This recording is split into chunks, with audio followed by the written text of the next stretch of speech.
명탐정 김호안 시리즈 제6탄. 사라진 유산과 붉은 편지. 줄거리게요. 재력가의 장례식장에서 시작된 기묘한 사건.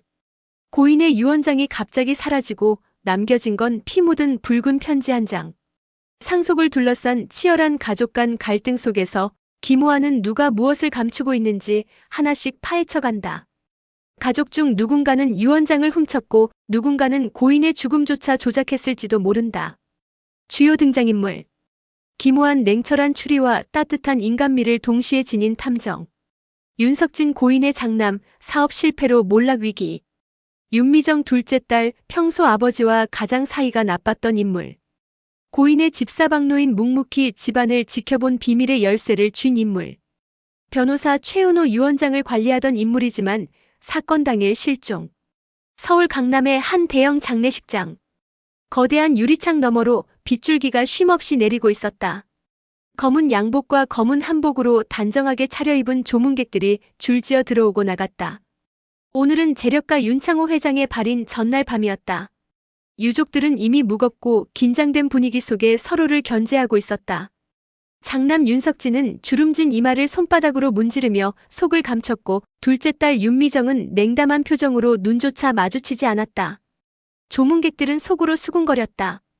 저 집안 유산 문제 때문에 곧 시끄러워질 거래. 장례식 끝나기도 전에 벌써 변호사까지 불렀다지. 그때였다. 장례식장 안쪽 작은 회의실로 불려들어간 인물들이 있었다. 검은색 코트를 입은 김호안 탐정, 그리고 집안 전속 변호사 최은호였다. 최 변호사가 두꺼운 봉투를 들고 자리에서 일어섰다. 고인의 뜻에 따라 이 자리에서 유언장을 공개하겠습니다. 순간 유족들의 눈빛이 동시에 번쩍였다. 긴장, 욕망, 두려움이 뒤섞인 눈빛. 그러나 봉투를 열려는 순간 번쩍 정전이 일어났다. 창밖의 천둥과 함께 방 안은 암흑에 잠겼다. 단 몇 분도 지나지 않았지만 불이 다시 켜졌을 때 봉투는 사라져 있었다. 최 변호사의 손은 허공을 허우적거렸고 그 자리는 텅 비어 있었다. 유언장이 없어졌습니다. 순간 장례식장 안쪽 복도에서 비명이 터졌다. 하얀 한복을 입은 상주 측 인력이 바닥을 가리키며 떨고 있었다. 거기엔 붉은 글씨로 덕지덕지 얼룩진 편지 한 장이 놓여 있었다. 진실은 아직 묻히지 않았다. 핏자국이 번져 있었고 그 냄새는 금세 주변을 긴장으로 휘감았다. 모두가 얼어붙은 그 순간 김호안은 낮게 중얼거렸다. 이 사건 단순한 유산 싸움이 아니군. 정전 사태 후 유언장이 사라지고 붉은 편지가 발견된 뒤 장례식장은 완전히 술렁였다. 조문객들은 서로 속삭이며 눈치를 살폈고 유족들은 이미 서로를 의심하는 눈빛을 감추지 않았다. 김호안은 침착하게 상황을 정리했다. 좋습니다. 모든 분은 자리에 앉아주십시오. 지금부터 단 한 사람도 장례식장을 벗어나지 못합니다. 이 안에서 유언장을 훔친 자가 있을 확률이 99%입니다. 그는 차례대로 유족들을 바라보았다. 1. 장남 윤석진. 키 크고 중후한 인상의 장남은 겉보기엔 침착했으나 손끝이 계속 떨리고 있었다. 정전이 된 순간 어디에 계셨습니까? 나는 바로 이 자리였습니다. 변호사 옆에 앉아 있었어요. 봉투를 가져갔다고요? 말도 안 되는 소리입니다. 내가 왜? 그러나 오한의 눈썰미는 그의 발치에 묻은 검은 얼룩을 포착했다. 신발 밑창에 붉은 잉크 자국이 희미하게 번져 있었다. 네. 둘째 딸 윤미정. 냉담한 눈빛의 윤미정은 팔짱을 낀 채 탐정을 노려보았다. 정전이 된 순간 저는 창가 쪽에 서 있었습니다. 모두가 증인일 겁니다. 그저 아버지 사진을 바라보고 있었죠. 하지만 오한은 곧바로 지적했다. 창가라면 복도로 나가는 문 옆입니다. 즉 편지가 놓여있던 자리에 가장 가까운 곳이었죠. 거기서 움직이지 않았다는 확실한 증거는 있습니까? 윤미정의 눈동자가 순간 흔들렸다. 3. 셋째 아들 윤재호. 평소 가업에 무관심했던 막내 아들은 다소 겁먹은 표정이었다. 저는 휴대폰으로 조문객에게 연락하고 있었습니다.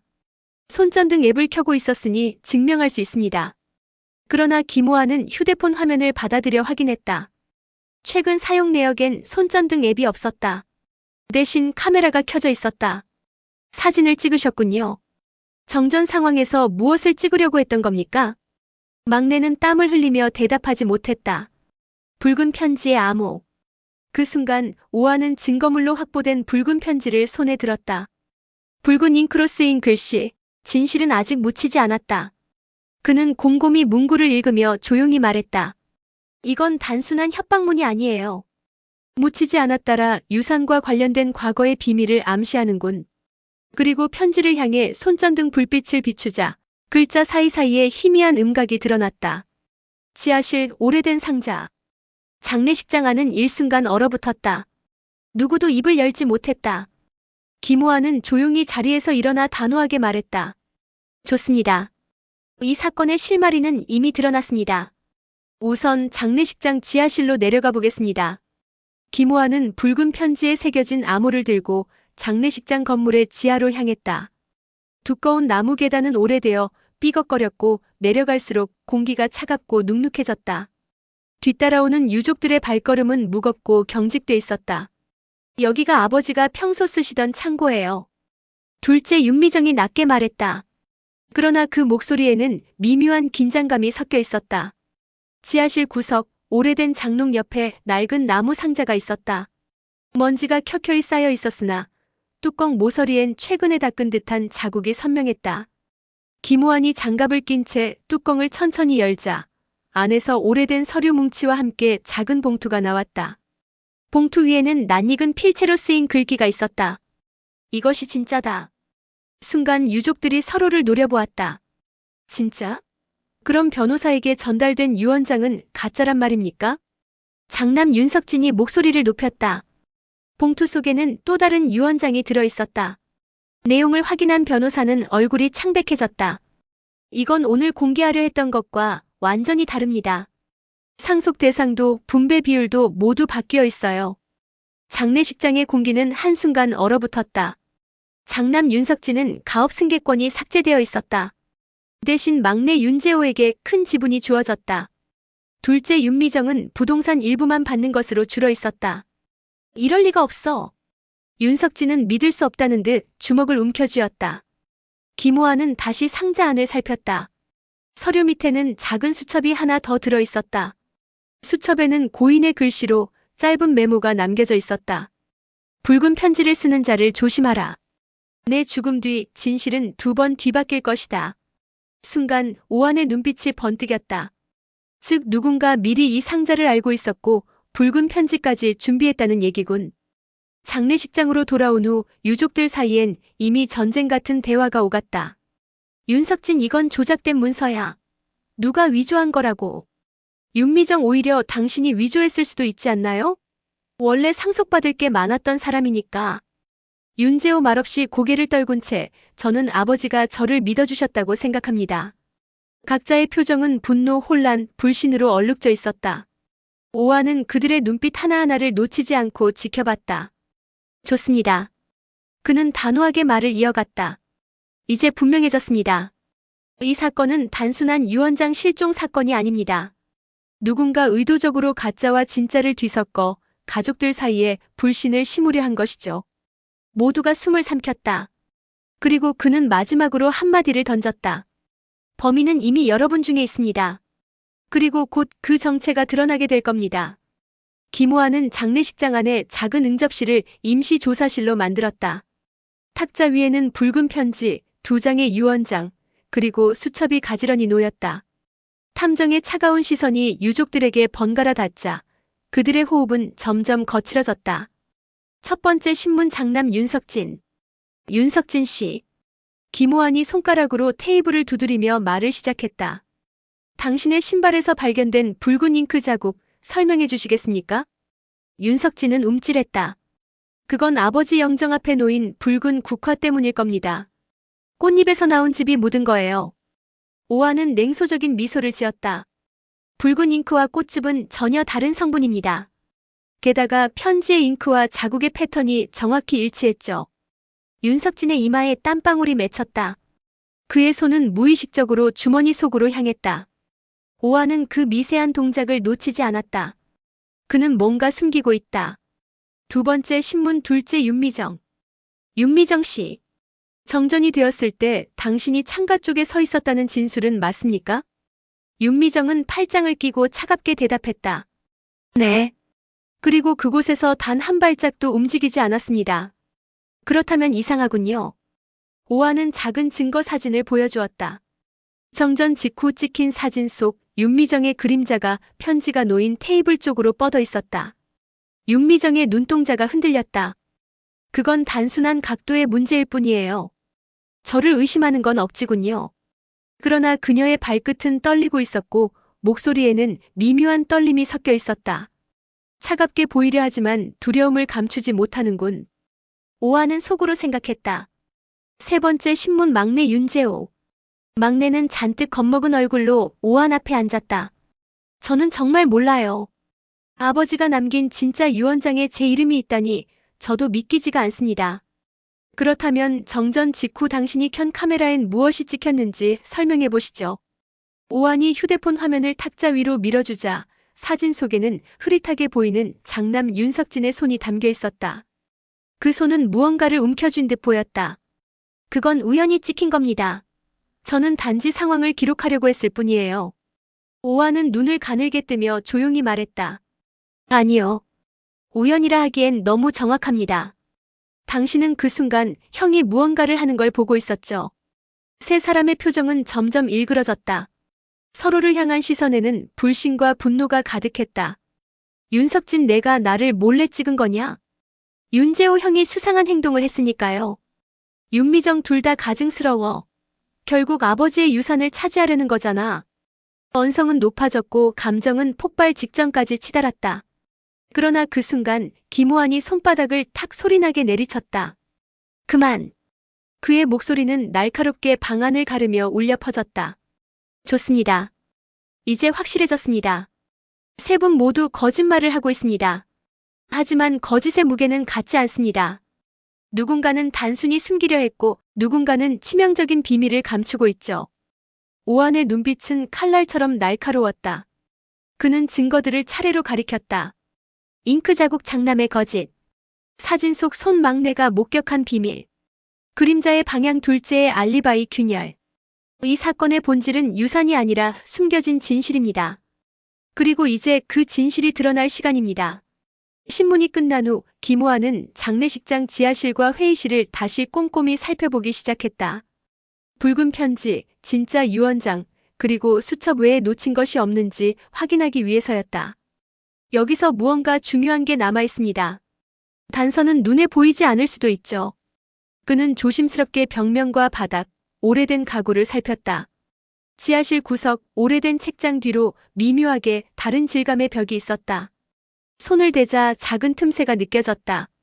김호환은 장갑을 끼고 천천히 밀었다. 혹시 숨겨진 방일까? 그의 눈빛이 번뜩였다. 벽을 완전히 열자 좁고 어두운 방이 나타났다. 먼지가 켜켜이 쌓여 있었고 오래된 서류와 작은 상자가 방 안을 가득 채우고 있었다. 상자를 열자 내부에는 놀라운 물건들이 있었다. 붉은 편지와 같은 잉크로 쓴 또 다른 편지. 유언장의 위치를 아는 자는 누구인가? 이번 편지는 이전보다 더 구체적이었다. 금고는 열쇠가 없었지만 금속 자국과 긁힌 흔적이 보였다. 최근에 누군가 강제로 열려고 한 듯했다. 장남 윤석진이 수상한 행동을 하는 순간을 담은 흑백 사진. 사진 속 윤석진의 손에는 편지가 아닌 작은 상자가 들려 있었다. 김호환은 차분히 사진을 들여다보며 중얼거렸다. 누군가 이 상자를 훔치고 유언장을 조작한 것이 확실합니다. 장례식장으로 돌아오자 유족들의 얼굴에는 이전과 다른 긴장감이 감돌았다. 윤석진, 그 상자가 내가 한 게 아니라고요. 윤미정 형, 이제 숨길 수 없겠지? 윤재호 작은 목소리로, 저는 그저 아버지가 남긴 것을 지키고 싶었을 뿐이에요. 그들의 감정이 뒤섞이며 서로를 향한 불신은 점점 증폭되었다. 김호환은 모든 단서를 모아 탁자 위에 펼쳤다. 붉은 편지, 유언장, 수첩, 사진, 금고 흔적. 좋습니다. 이제 그림이 조금씩 보입니다. 범인은 단순히 돈만 노린 것이 아니군요. 진짜 목표는 가족 간 불신을 조장하고 진실을 은폐하는 것입니다. 그는 유족들을 향해 날카롭게 시선을 던졌다. 내일 발인 전까지 사건은 해결되어야 합니다. 그때까지 모든 움직임을 제가 추적할 것입니다.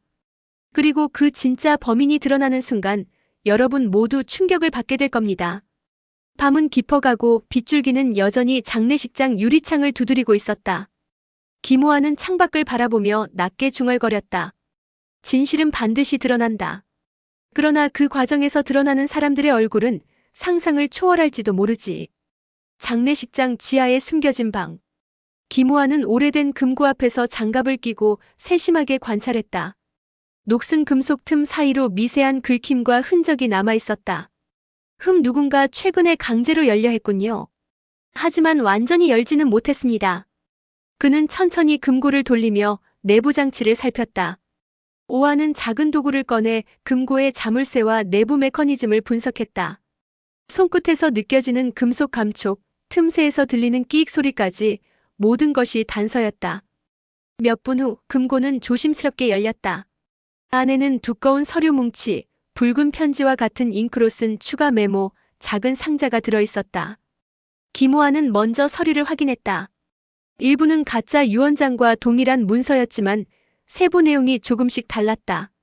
일부는 진짜 유언장의 추가 조항과 과거 가족 간의 비밀 기록이었다. 이제야 진짜 그림이 보이기 시작하는군. 그는 수첩을 꺼내 서류와 대조했다. 작은 상자를 열자 안에는 고인의 친필 편지와 도장이 담긴 가죽 주머니가 있었다. 편지 내용은 충격적이었다.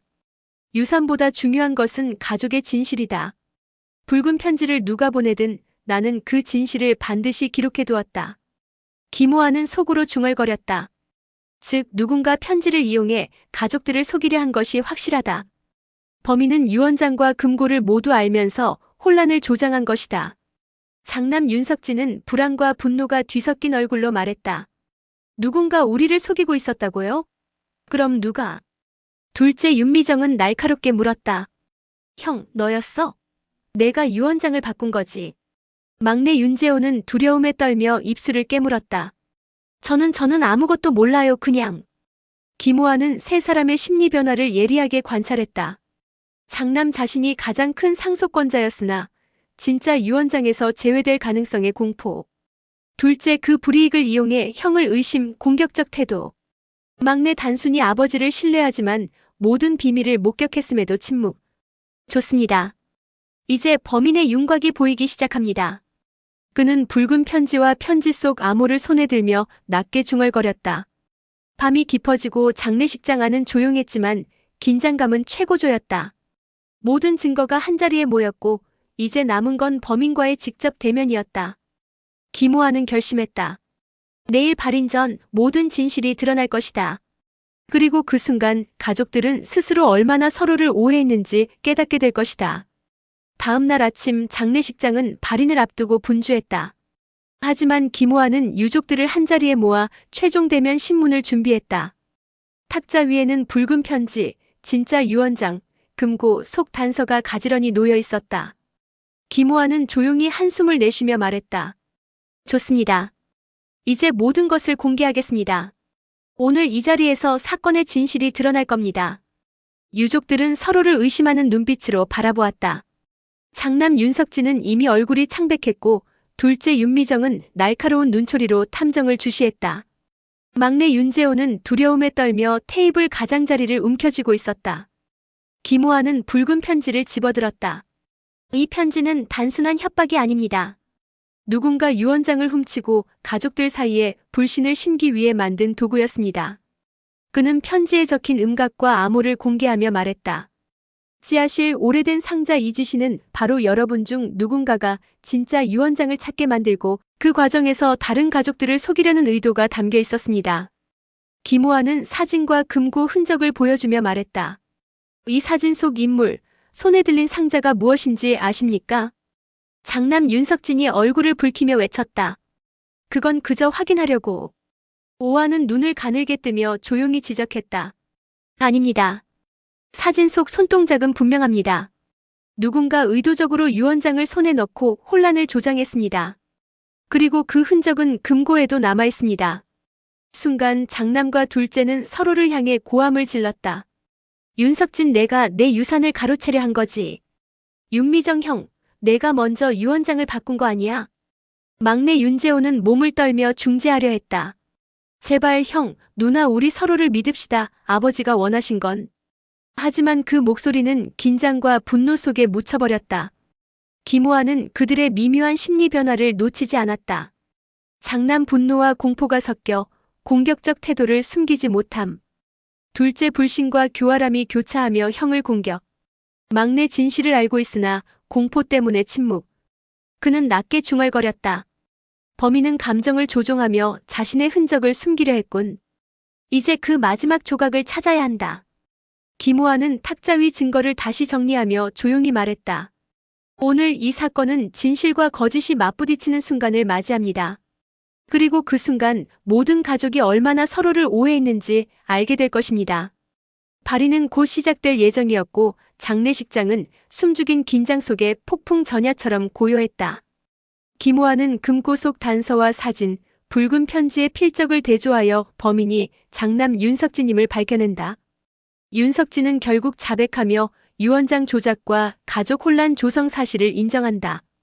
가족들은 충격과 분노 속에서 서로를 바라보며 긴장감을 느끼지만 김호아는 이번 사건이 단순한 유산 다툼이 아니라 가족 간 신뢰와 인간 심리를 시험하는 사건임을 설명한다. 장남 윤석진이 범인으로 드러났지만 김호아는 아직 남은 단서가 있음을 직감한다.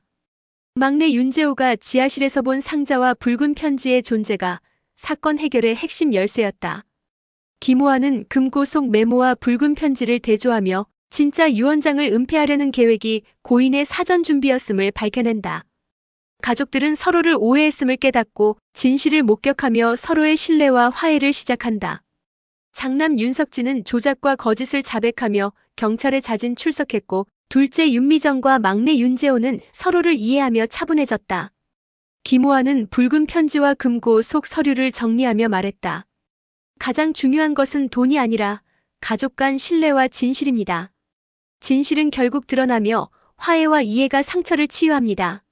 장례식장은 평온해지고 가족들은 고인의 뜻을 마음에 새기며 서로를 다시 바라보았다. 김호아는 조용히 미소 지으며 사건을 마무리했다.